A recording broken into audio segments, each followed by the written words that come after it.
Doctor Parthasarathi Valmiki.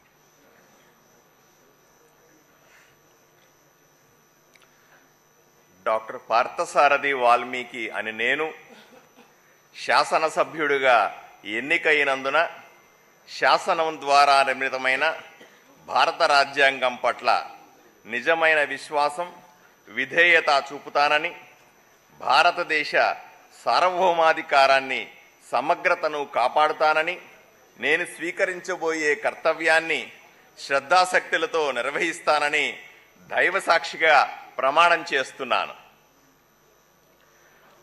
Andhra Pradesh శాసనసభ సభ్యుడినైన doctor Parthasarathi Valmiki అనే నేను సభ నియమాలకు కట్టుబడి ఉంటానని, వాటిని అనుసరిస్తానని, సభా మర్యాదలను పాటిస్తానని, సాంప్రదాయాలను గౌరవిస్తానని దైవసాక్షిగా ప్రమాణం చేస్తున్నాను.